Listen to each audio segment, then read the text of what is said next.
Alive merupakan sebuah film yang menceritakan tentang perjuangan seorang gamers dan seorang gadis yang terjebak dari wabah virus zombie di sebuah pemukiman padat penduduk. Halo netizen, kembali lagi bersama Jora TV dan kita akan membahas sebuah alur cerita dari film yang berjudul Alive. Tapi sebelum dimulai, kita intro dulu.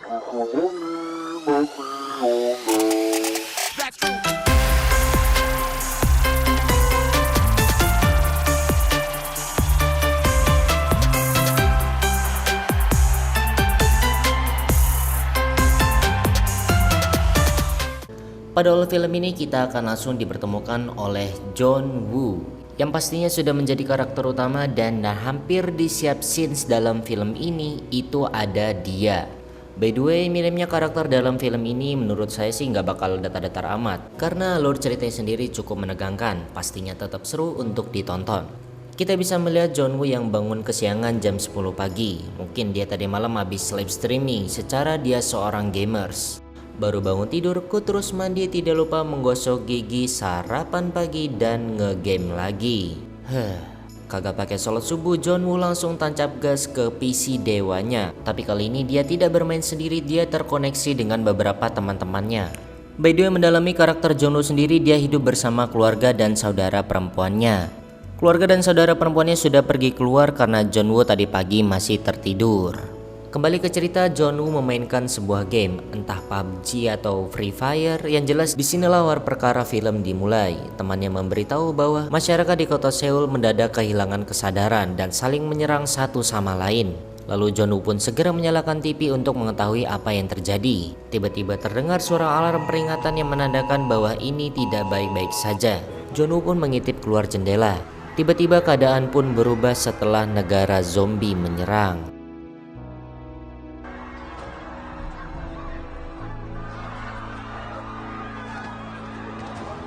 Di sini kita bisa melihat bahwa keadaan di luar sudah benar-benar kacau.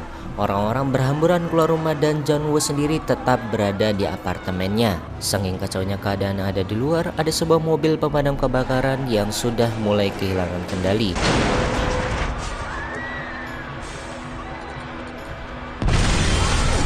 Lalu ada sebuah ledakan dan sampai-sampai ada seorang anak yang mencari ibunya. Ketika anak ini sudah bertemu dengan ibunya, dia langsung memeluk ibunya. Kita pun bisa melihat tubuh anak ini sudah mulai kelemasan dan benar saja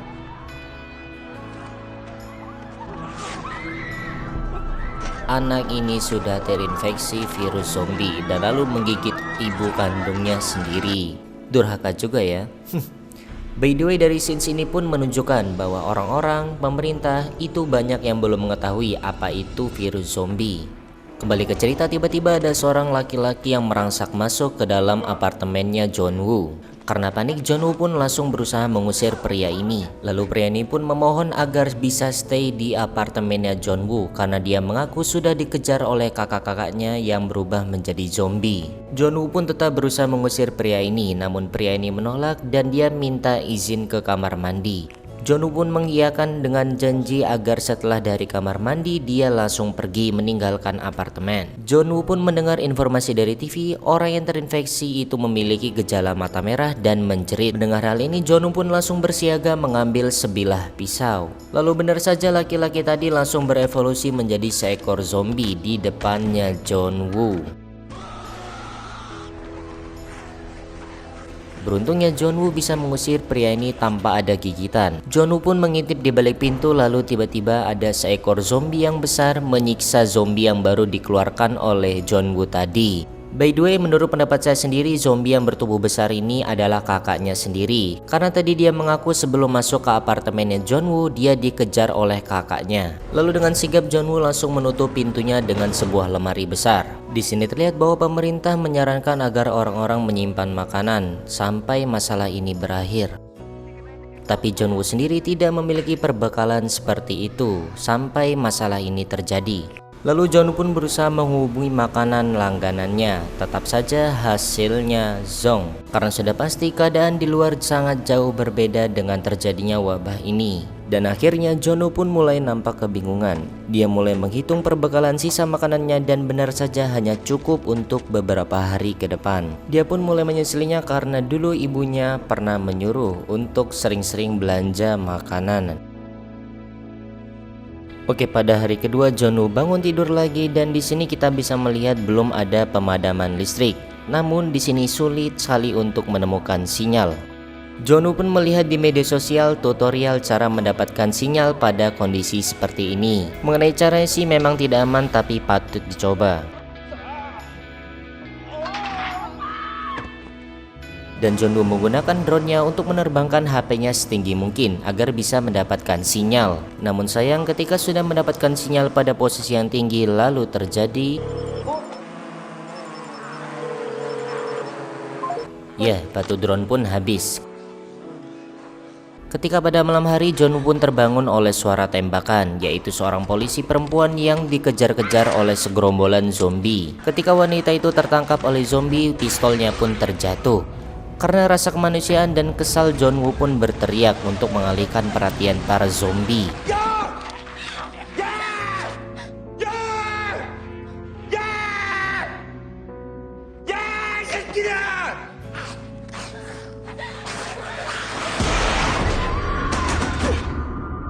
Karena teriakannya, ada seekor zombie yang berusaha merangsak masuk ke dalam apartemen John Woo.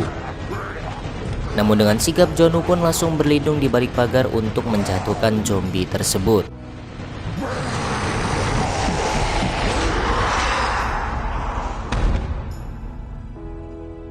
By the way, dari scene ini saya berpikir John Woo akan loncat mati bunuh diri, namun tidak mungkin, dia adalah pemeran utama dari film ini. Oke, pada hari berikutnya John Woo pun terbangun dan dia kehausan. Karena terpaksa dia pun meminum minuman keras.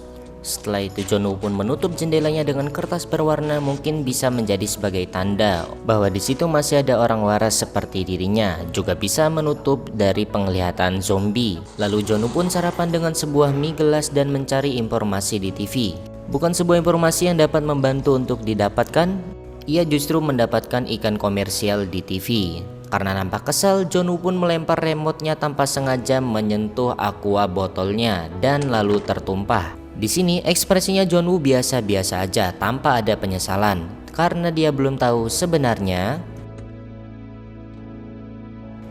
saluran airnya pun mati. Ini yang membuat terpaksa John Woo minum air tumpahannya tadi. Bener-bener apes.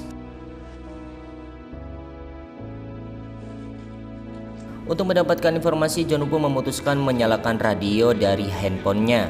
Untuk menyetel radionya harus menggunakan headset berkabel. Tapi sayangnya semua headset yang dimiliki oleh John Woo tanpa kabel. Apes lagi. Kita tiba pada hari ke-15. Di sini John Woo berhalusinasi bahwa keluarganya mengunjungi dirinya.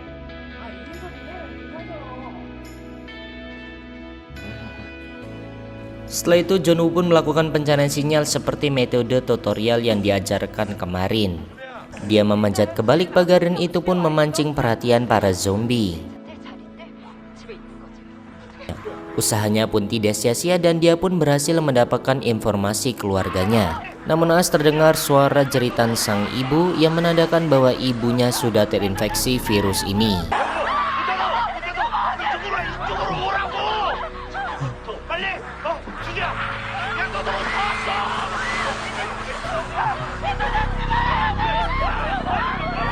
John Woo pun mulai putus asa dan kehilangan kendali diri.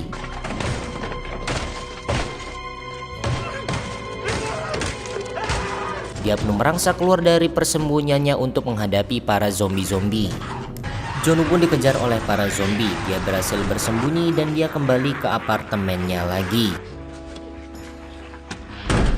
Namun suara ketika menutup pintu terdengar oleh zombie. Zombinya pun kembali dan John Woo pun harus menahan gagang pintu dengan cukup lama. Tiba pada hari ke-20, John Woo pun memutuskan untuk mengakhiri hidupnya karena sudah tidak ada harapan lagi di tempat ini. Ketika menjalankan aksinya, tiba-tiba ada sorotan laser yang mengarah kepadanya. John Woo pun memutuskan untuk tidak bunuh diri. Yang menyorotkan laser tadi kepada John Woo adalah Hyobin. By the way, tentang seorang Yobin adalah seorang wanita misterius yang lihai dalam membunuh zombie. Dan akhirnya mereka pun saling berkomunikasi memberi isyarat satu sama lain di balkon mereka. Yobin pun tampak kasihan kepada John Woo dan ingin mengirimkan suplai makanan.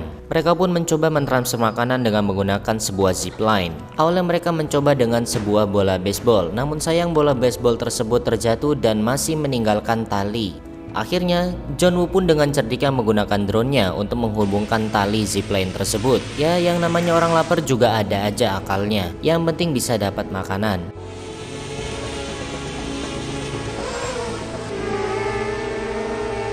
Namun sayang sekali bola baseball yang terjatuh tadi masih meninggalkan tali. Tali tersebut ditarik sekuat tenaga oleh zombie yang menyebabkan meja terpental ke pagar balkon.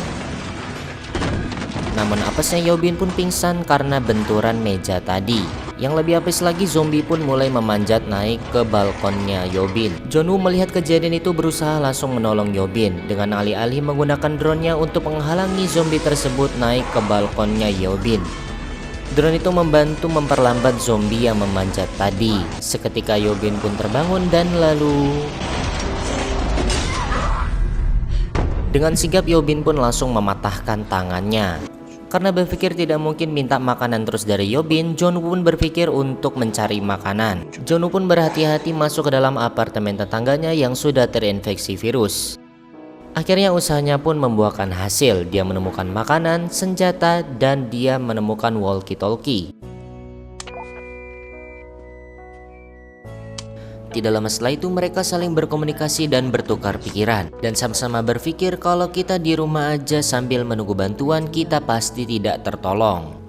Lalu Yobin pun meneropong apartemennya John Woo. Di situ bisa terlihat bahwa lantai 8 dari apartemennya John Woo itu kosong. Lalu mereka berdua sama-sama memutuskan untuk meraih lantai itu. Tapi sebelum itu mereka berdua sama-sama meyakinkan diri untuk turun ke bawah melalui balkonnya masing-masing. Kita sama-sama tahu bahwa di bawah itu semua adalah zombie. Sebagai seorang laki-laki, John Woo pun pasti malu terhadap Yobin. Maka dari itu John Woo pun memberikan aba-aba terhadap Yobin agar John Woo turun terlebih dahulu agar bisa mengalihkan para zombie. Tapi ternyata ladies first.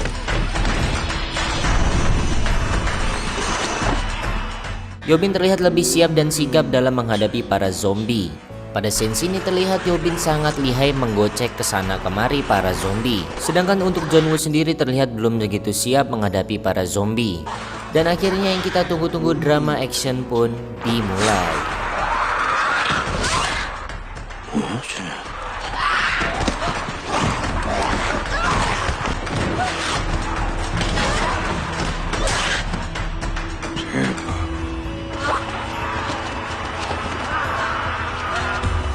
Dia pun terus berlari dan akhirnya diseruduk oleh seekor zombie hingga terjatuh. Di sini Yobin pun melihat sebuah pistol yang tergeletak di jalanan. Kita sama-sama tahu bahwa pistol itu adalah milik seorang polisi perempuan yang diterkam oleh para zombie beberapa minggu lalu. Pastinya jikalau kalau Yobin langsung dardor, pelurunya pasti langsung akan habis. Padahal posisi Yobin sendiri hampir saja diterkam oleh seekor zombie. Bagikan pahlawan kesiangan, akhirnya John Woo pun muncul menyelamatkan Yobin. Kemana aja lu, masa turunnya lama banget? Mereka berdua langsung melari terbirit-birit masuk ke dalam apartemen dan menutup pintunya. Pintu apartemennya sendiri mau pecah karena tidak bisa menahan volume zombie yang begitu banyak. Beruntung mereka sudah masuk ke dalam lift. Akhirnya mereka berdua pun bisa saling berkenalan dan langsung berangkat ke lantai 8 apartemen ini. Di lantai ini pun mereka mencari apartemen yang bisa ditempati sementara sekaligus mencari suplai bahan makanan. Namun sayang sekali mereka salah memprediksi lantai 8 ini. Tiba-tiba ada satu zombie yang nampaknya melihat keberadaan mereka dan memanggil kawan-kawannya. Di sini John Woo dan Yobin pun sudah sangat terdesak dan kesulitan mencari pintu yang terbuka. Lalu tiba-tiba ya, pintu pun terbuka oleh seorang laki-laki misterius. Dia langsung melemparkan sebuah bom asap ke arah para zombie untuk mengalihkan perhatian. Bapak-bapak ini menawarkan sebuah minuman, lalu Yobin pun mulai curiga dengan keberadaan bapak-bapak ini. Bapak ini pun minum terlebih dahulu untuk menghilangkan rasa curiga dari mereka berdua. Setelah minum akhirnya mereka lapar dong. Dan lalu John Woo pun minta makan makanan kaleng.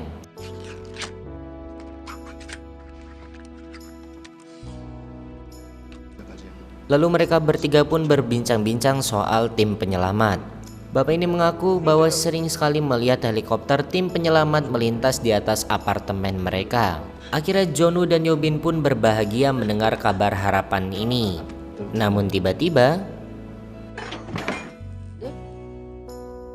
ya, Jonu pun terpisah setelah memakan makanan kaleng yang diberikan oleh bapak itu tadi. Akhirnya terbukti kecurigaan Yobin selama ini terhadap bapak tadi. Kita sama-sama mengetahui bahwa orang-orang yang selamat pada keadaan seperti ini itu terkadang lebih kejam dan lebih sadis daripada para zombie. Mereka berdua pun diikat secara terpisah. Yobin terlebih dahulu dipersembahkan untuk istrinya bapak ini. Ternyata istri dari bapak ini sudah menjadi seekor zombie. Namun karena rasa cintanya sang suami terhadap istri, bapak ini rela mengorbankan orang lain untuk disantap oleh istrinya. By the way, kita sama-sama tahu bapak ini mempunyai seorang anak. Nampak tidak ada anaknya sama sekali di rumahnya. Kemungkinan dia sudah mati atau berubah menjadi zombie. By the way, kenapa tidak ditampilkan dalam bentuk zombie? Karena itu sudah jelas dilarang. Kembali ke Yobin yang masih berusaha menyelamatkan diri dari sang istri. Dan Jonu sendiri dalam keadaan terikat berusaha menyelamatkan Yobin. Tiba-tiba keadaan semuanya menjadi hening dan lalu pintu pun dibuka. Ketika pintu sudah dibuka, ternyata keadaan sudah terbalik. Yobin pun langsung mendorong sang zombie tepat di depan bapak itu. Namun dengan ikhlas bapak itu merelakan tubuhnya untuk dimakan oleh sang istri. By the way, alasan bapak ini sederhana sekali, dia tidak mau istrinya kelaparan. Sampai-sampai rela mengorbankan orang lain untuk dijadikan santapan oleh sang istri. Ini contoh suami yang bisa ditiru sayang terhadap sang istri. Tapi ya tidak begitu juga dengan menggunakan penderitaan orang lain. Lalu Yobin pun langsung menembak sepasang suami istri itu yang justru malah memancing kehadiran zombie-zombie yang lain untuk masuk ke dalam apartemen. Mereka berdua terlihat putus asa dan Yobin meminta Jonu untuk menembak dirinya. Melihat scenes ini membawa isak tangis tersendiri. Pasalnya mereka sama-sama jomblo dan mungkin bisa akan melanjutkan kehidupan bersama setelah selamat dari wabah ini. Hal ini tidak menutup kemungkinan apakah Yobin sudah terinfeksi atau belum, tapi menurut saya sih belum. Pada saat Yobin hampir saja ditembak oleh Jonu, tiba-tiba terdengar suara helikopter yang melintas di atas apartemen mereka.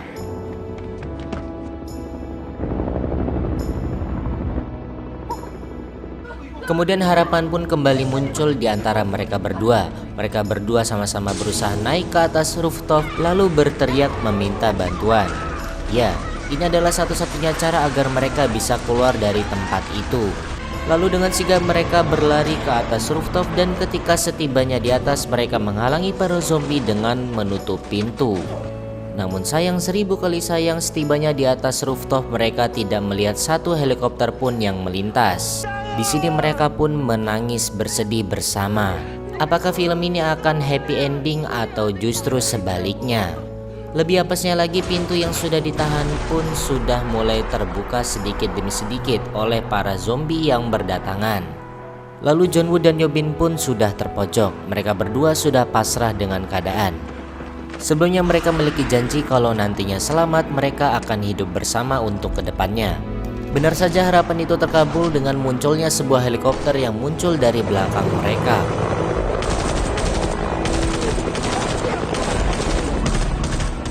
Lalu para zombie yang mendekat ditembak oleh regu penyelamat dan mereka diselamatkan dan mereka tetap alive. By the way, hikmah dari film Alive ini menurut saya mengajarkan sebuah pentingnya menjaga sebuah harapan. Dan mestinya kita berani mencoba keluar dari zona nyaman, dan karena keluar dari zona nyaman itu akan menyelamatkan hidup kita untuk kedepannya. Mohon maaf sekali jika ada kekurangan dalam video ini ataupun kata-kata yang belum bisa dipahami. Silakan like dan berlangganan di channel kami. Hitung-hitung untuk mengganti snack yang saya habiskan selama proses pembuatan video. Tetap pakai masker dan jaga jarak. Alhamdulillahi jazakumullahu khairah.